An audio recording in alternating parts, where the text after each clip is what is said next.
Alright, so in this video, I will be discussing essay prompt number 3 for the cardiovascular physiology final.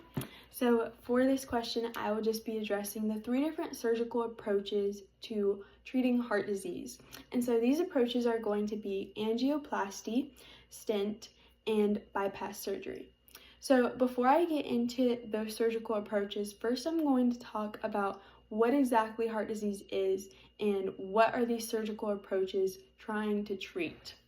So heart disease with a normal blood vessel is going to look something like that. So there's no obstruction to blood flow. Your red blood cells are able to effectively flow through, no problem.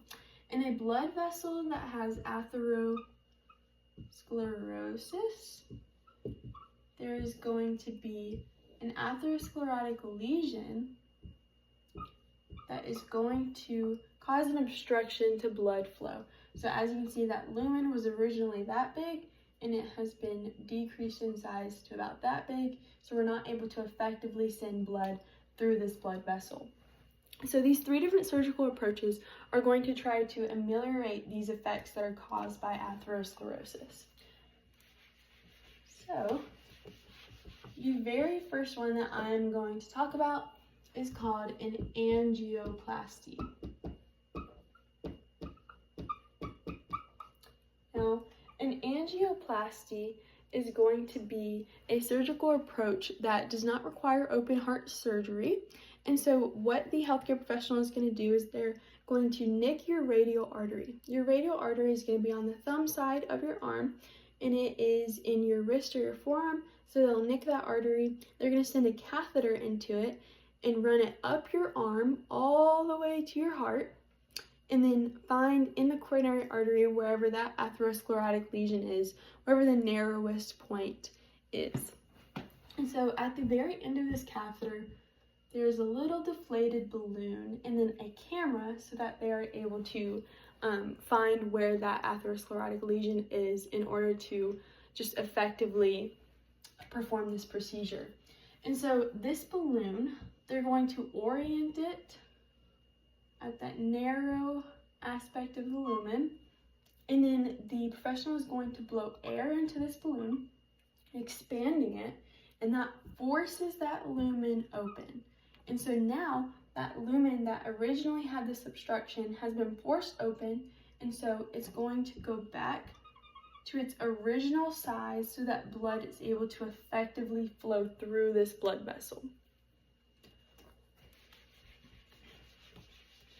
Now the next surgical approach is going to be a stent. So a stent is going to be a little bit more similar to an angioplasty. Now they're still going to nick your radial artery and send a catheter up into it. However, this catheter is going to be a little bit different compared to the angioplasty. So not only do we have this little balloon on the end of it, this balloon is surrounded by something that looks like that. It is called a stent. So they're going to find the narrowest part of that lumen. They're going to orient that catheter, and they're going to expand that balloon, forcing that lumen open, and that stent is going to be deployed and it stays in place. And then they will remove the catheter, and that stent is going to stay there. And so this stent is coated with anticoagulants. It essentially acts as a Chinese finger trap. So it is going to force that lumen open and allow your blood to effectively flow through. It essentially is creating a tunnel in order to allow blood flow to occur.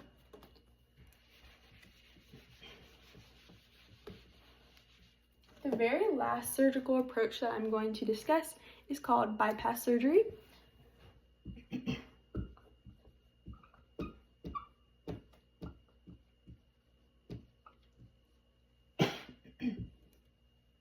Now, bypass surgery is going to be a little bit different compared to angioplasty and stent.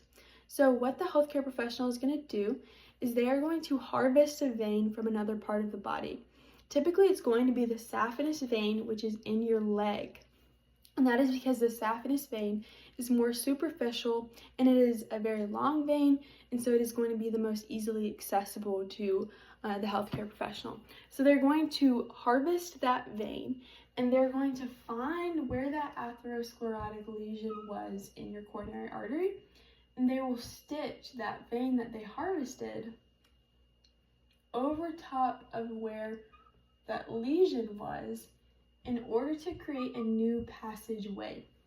Now, this is going to be the most permanent solution to heart disease, because not only are we ameliorating these effects caused by atherosclerosis, we're just creating an entire new pathway in order for blood flow to effectively occur so that we can get oxygen delivery to the tissues.